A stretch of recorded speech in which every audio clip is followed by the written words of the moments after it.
You often won't just have code that executes when a condition holds true, but also code that handles the other case. This alternate path is represented by the second arrow in the diagram. You can use the else keyword together with if to create two separate alternative execution paths. Let the number equal number parentheses prompt quote parentheses quote pick a number quote close parentheses semicolon.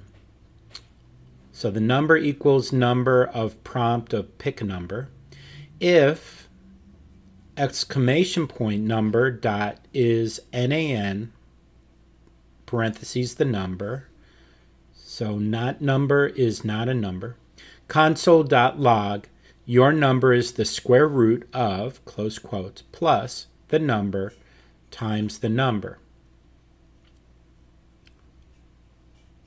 Close brackets, then else, open brackets, console.log, hey, why didn't you give me a number?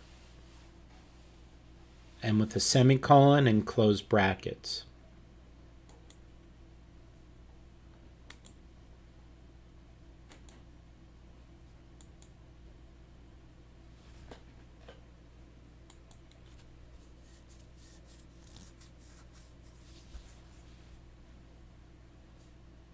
Your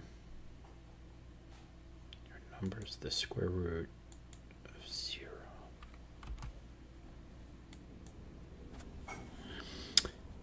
If you have more than two paths to choose from, you can chain multiple if-else pairs together.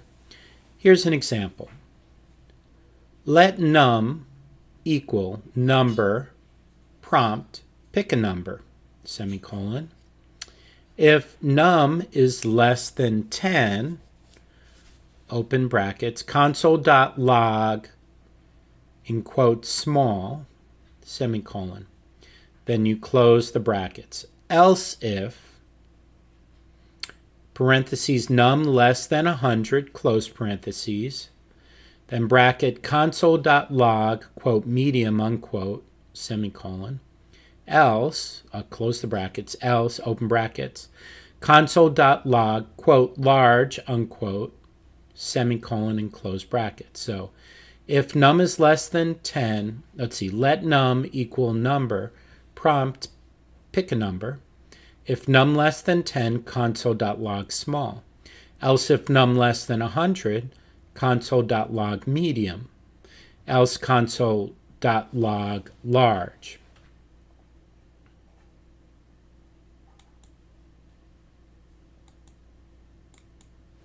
See, let's try 9,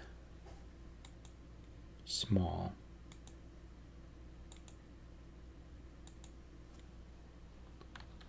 12, medium. 101, large. The program will first check whether num is less than 10. If it is, it chooses that branch, shows small, and is done. If it isn't, it takes the else branch, which itself contains a second if. If the second condition, less than 100, holds, that means the number is between 10 and 100, and medium is shown. If it doesn't, the second and last else branch is chosen. The schema for this diagram looks something like this. While and do loops. Consider a program that outputs all even numbers from 0 to 12. One way to write this is as follows. Console.log 0, console.log 2, console.log 4, console.log 6, console.log 8, console.log 10, console.log 12. That prints the even numbers, 0 to 12. That works, but the idea of writing a program is to make something less work, not more. If we need all even numbers less than 1,000, this approach would be unworkable. What we need is a way to run a piece of code multiple times. This form of control flow is called a loop. Looping control flow allows us to go back to some point in the program where we were before and repeat it with our current program state. If we combine this with a binding that counts, we can do something like this. Let number equal 0. While number is less than or equal to 12, console.log number. Number equals number plus 2.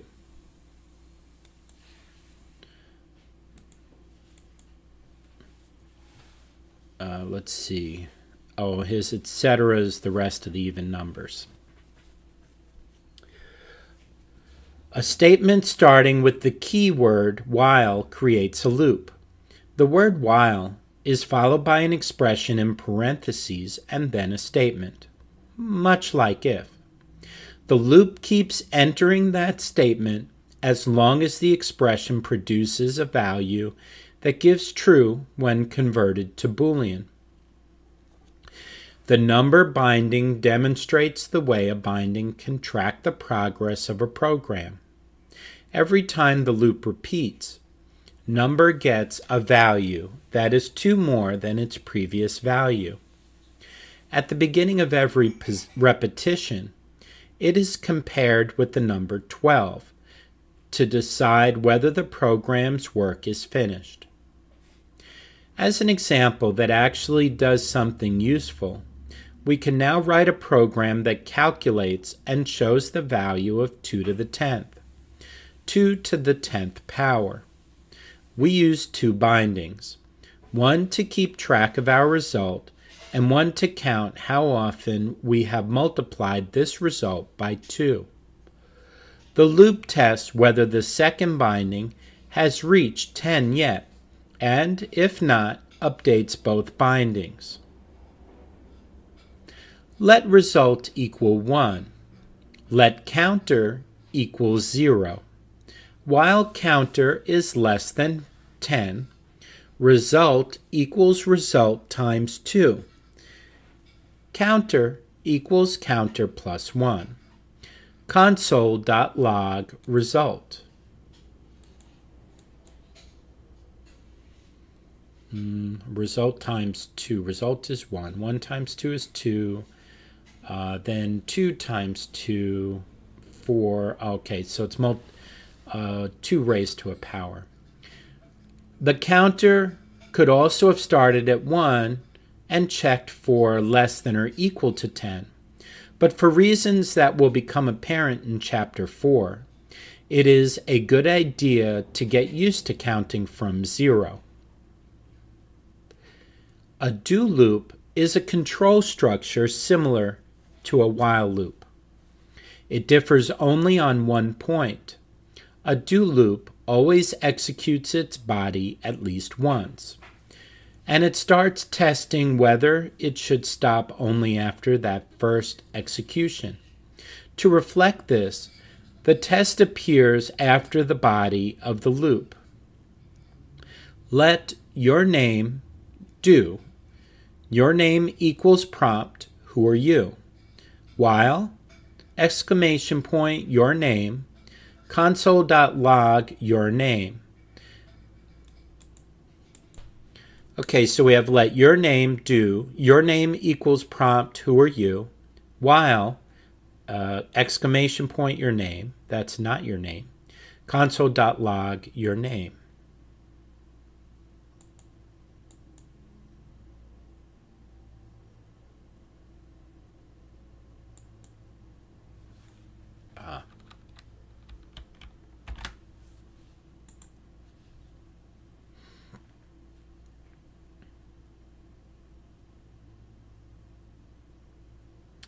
This program will force you to enter a name. It will ask again and again until it gets something that is not an empty string. Applying the exclamation point operator will convert a value to Boolean type before negating it, and all strings except quote quote, the empty quotes, convert to true. This means the loop continues going round until you provide a non-empty name. Indenting code. In the examples, I've been adding spaces in front of statements that are part of some larger statement. These spaces are not required. The computer will accept the program just fine without them. In fact, even the line breaks in programs are optional. You could write a program as a single long line if you felt like it. The role of this indentation inside blocks is to make the structure of the code stand out. In code where new blocks are open inside other blocks, it can become hard to see where one block ends and another begins. With proper indentation, the visual shape of a program corresponds to the shape of the blocks inside it. I like to use 2 spaces for every open block, but tastes differ. Some people use 4 spaces, and some people use tab characters.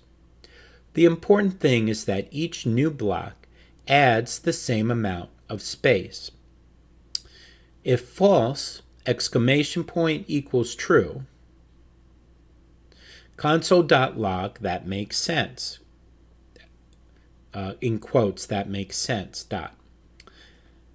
If 1 is less than 2, console.log, no surprise there.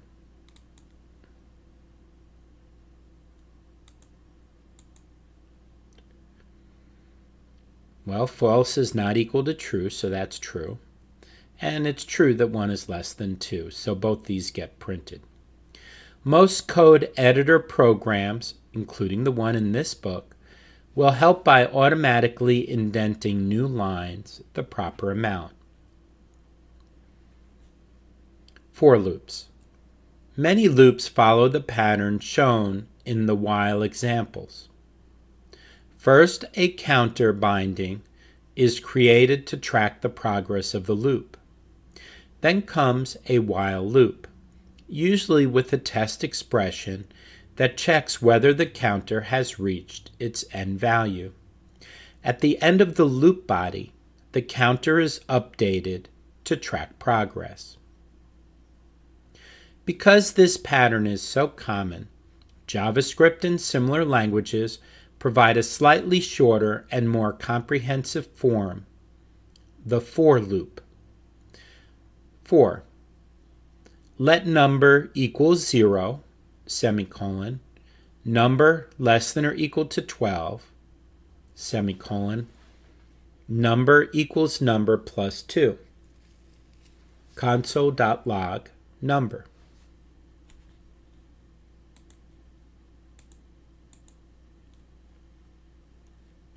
This program is exactly equivalent to the earlier even number printing example. The only change is that all the statements that are related to the state of the loop are grouped together after for. The parentheses after a for keyword must contain 2 semicolons. The part before the first semicolon initializes the loop, usually by defining a binding.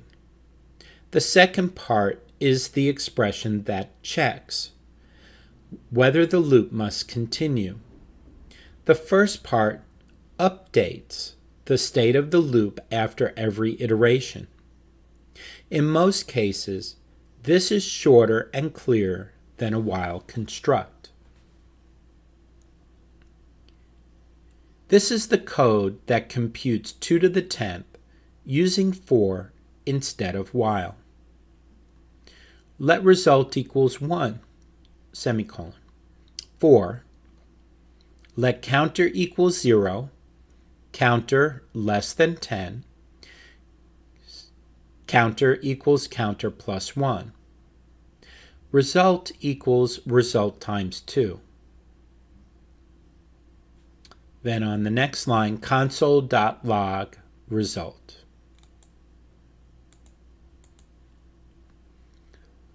Breaking out of a loop. Having the looping condition produce false is not the only way a loop can finish. There is a special statement called break that has the effect of immediately jumping out of the enclosing loop. This program illustrates the break statement. It finds the first number that is both greater than or equal to 20 and divisible by 7. 4. Let current equals 20, semicolon, current equals current plus 1. If current %7 equals 0, that's current mod 7, console.log current, then break.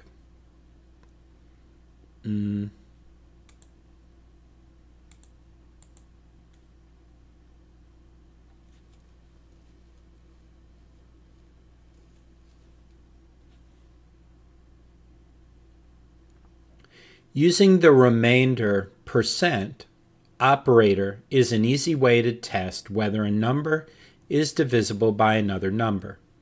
If it is, the remainder of their division is 0. The for construct in the example does not have a part that checks for the end of the loop. This means that the loop will never stop unless the break statement inside is executed.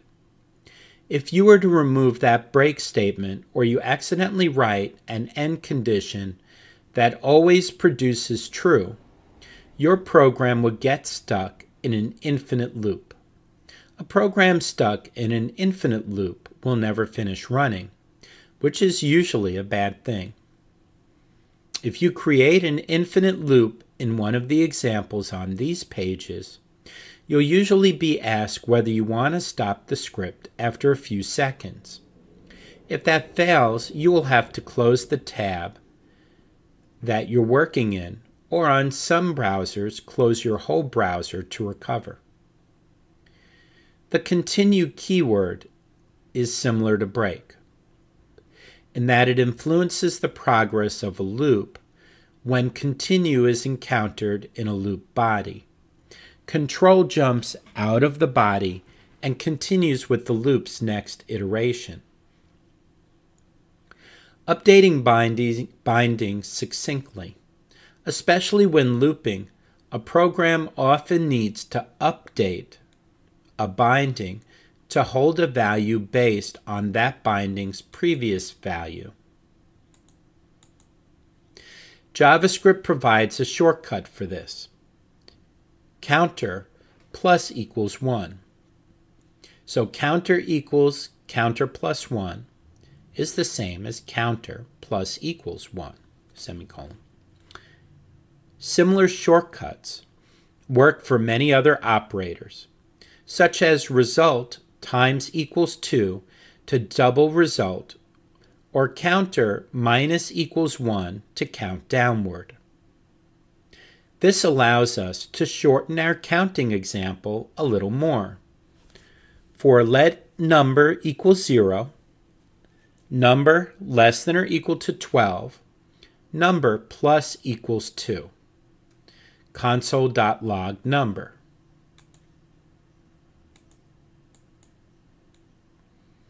For counter plus equals 1 and counter minus equals 1, there are even shorter equivalents, counter plus plus and counter minus minus.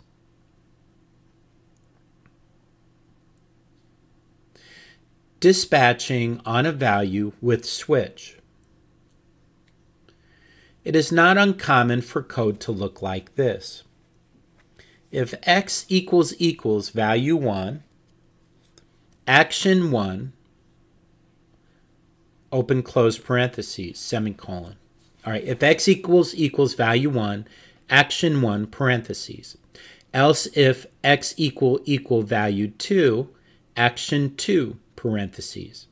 Else if x equal value 3, action 3, parentheses. Else default action, parentheses.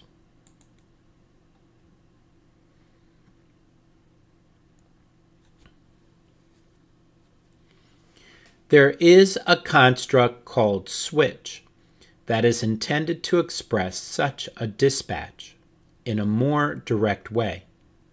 Unfortunately, the syntax JavaScript uses for this, which it inherited from the C/Java line of programming languages, is somewhat awkward. A chain of if statements may look better. Here is an example. Switch. Prompt, what is the weather like? Case, rainy. Console.log, remember to bring an umbrella. Break.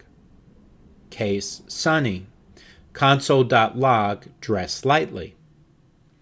Case, cloudy. Console.log, go outside. Break. Default. Console.log, unknown weather type. Break.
You may put any number of case labels inside the block opened by switch.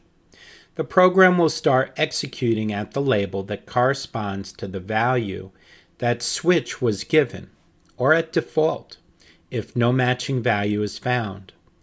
It will continue executing, even across other labels, until it reaches a break statement. In some cases, such as the sunny case, for example, this can be used to share some code between cases. It recommends going outside for both sunny and cloudy weather. But be careful.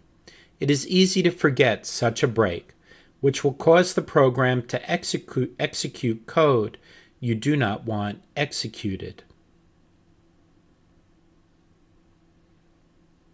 Oh, you have to type break in between them to stop it from printing the next one. Capitalization. Okay, again, capitalization. Binding names may not contain spaces, yet it is often helpful to use multiple words to clearly describe what the binding represents. These are pretty much your choices for writing a binding name with several words in it. Fuzzy little turtle, fuzzy underscore little underscore turtle, capital F, fuzzy, capital L, little, capital T, turtle, or lowercase f, fuzzy, capital L, little, capital T, turtle. The first style can be hard to read. I rather like the look of the underscores, though that style is a little painful to type. The standard JavaScript functions, and most JavaScript programmers follow the bottom style. They capitalize every word except the first. It is not hard to get used to little things like that. And code with mixed naming styles can be jarring to read, so we follow this convention. In a few cases, such as the number function, the first letter of a binding is also capitalized. This was done to mark this function as a constructor.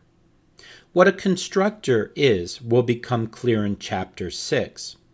For now, the important thing is not to be bothered by this apparent lack of consistency. Comments. Often, raw code does not convey all the information you want a program to convey to human readers, or it conveys it in such a cryptic way that people might not understand it. At other times, you might just want to include some related thoughts as part of your program. This is what comments are for. A comment is a piece of text that is part of a program but is completely ignored by the computer. JavaScript has two ways of writing comments. To write a single-line comment, you can use 2/ characters, and then the comment text after it. Let account balance equal calculate balance of account. 2 slashes, // for comment. It's a green hollow where a river sings. Then, account balance dot adjust parentheses. Then, 2 // for another comment. Madly catching white tatters in the grass. Then, let report equal new report parentheses, semicolon. Then the next comment, // where the sun on the proud mountain rings. Then, add to report parentheses account balance, comma report, semicolon. Then // it's a little valley foaming like light in a glass.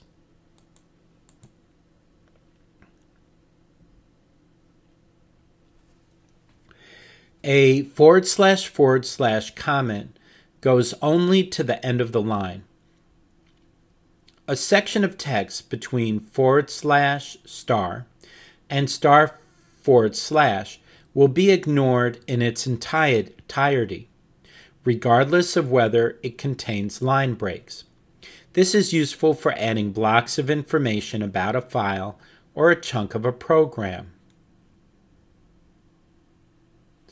/*.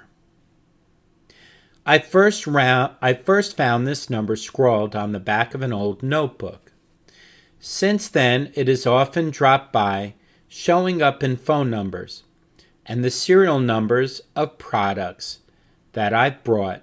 It obviously likes me, so I've decided to keep it. *// Const my number equals 11213.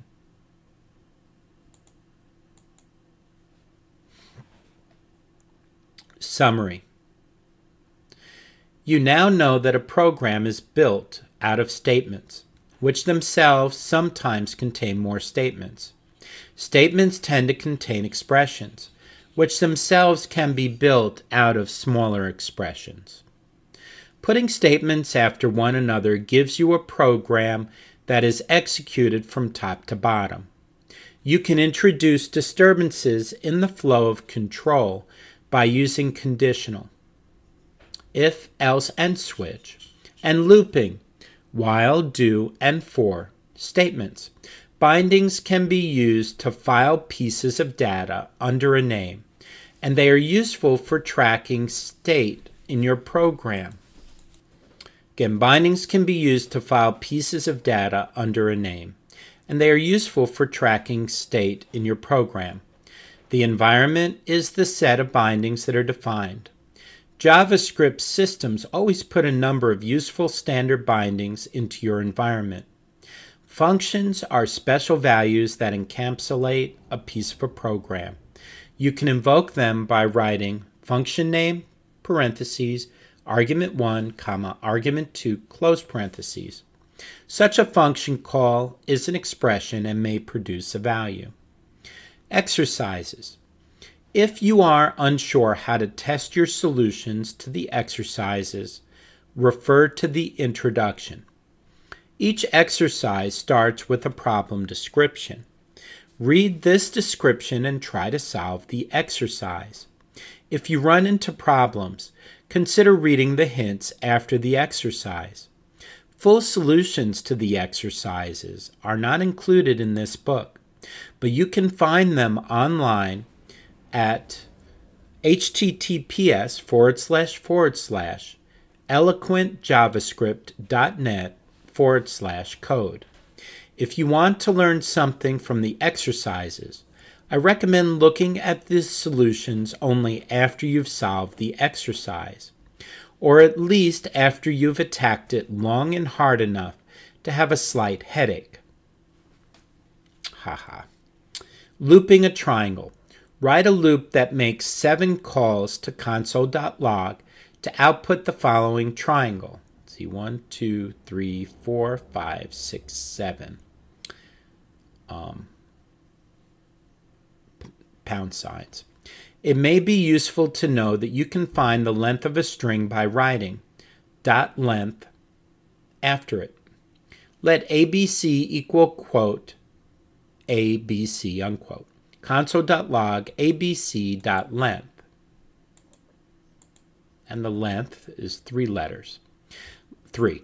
Most exercises contain a piece of code that you can modify to solve the exercise. Remember that you can click code blocks to edit them. Your code here. 2 forward slashes before that. You could start with a program that prints out the numbers 1 to 7, which you can derive by making a few modifications to the even number printing example given earlier in the chapter, where the for loop was introduced. Now consider the equivalence between numbers and strings of hash characters. You can go from 1 to 2 by adding 1 plus equals 1. You can go from pound to pound pound by adding a character plus equals quote pound close in quotes plus equals quote pound unquote. Thus your solution can closely follow the number printing program. FizzBuzz. Write a program that uses console.log to print all the numbers from 1 to 100, with 2 exceptions. For numbers divisible by 3, print fizz instead of the number. And for numbers divisible by 5 and not 3, print buzz instead. When you have that working, modify your program to print FizzBuzz for numbers that are divisible by both 3 and 5, and still print fizz or buzz for numbers divisible by only one of those. This is actually an interview question that has been claimed to weed out a significant percentage of programmer candidates. So if you solved it, your labor market value just went up. Going over the numbers is clearly a looping job, and selecting what to print is a matter of conditional execution. Remember the trick of using the remainder % operator for checking whether a number is divisible by another number has a remainder of 0. In the first version, there are 3 possible outcomes for every number, so you'll have to create an if-else chain. The second version of the program has a straightforward solution and a clever one. The simple solution is to add another conditional branch to precisely test the given condition. For the clever solution, build up a string containing the word or words to output and print either this word or the number if there is no word, potentially by making good use of the two vertical line operator. Chessboard. Write a program that creates a string that represents an 8x8 grid using new line characters to separate lines. At each position of the grid there is either a space or a quote pound unquote character. The characters should form a chessboard. Passing this string to console.log should show something like this. Let's see, there's 1, 2, 3, 4, 5, 6, 7, 8 lines. with 4 pound signs. When you have a program that generates this pattern, define a binding size equals 8 and change the program so that it works for any size, outputting a grid of the given width and height. You can build the string by starting with an empty one, quote, quote, and repeatedly adding characters. A new line character is written /n. / is the escape character. To work with 2 dimensions, you will need a loop inside of a loop. Put braces around the bodies of both loops to make it easy to see where they start and end. Try to properly indent these bodies. The order of the loops must follow the order in which we build up the string, line by line, left to right, top to bottom. So the outer loop handles the lines, and the inner loop handles the characters on a line. You'll need 2 bindings to track your progress, to know whether to put a space or a hash sign at a given position. You could test whether the sum of the 2 counters is even, %2. Terminating a line by adding a new line character must happen after the line has been built up. So do this after the inner loop, but inside the outer loop.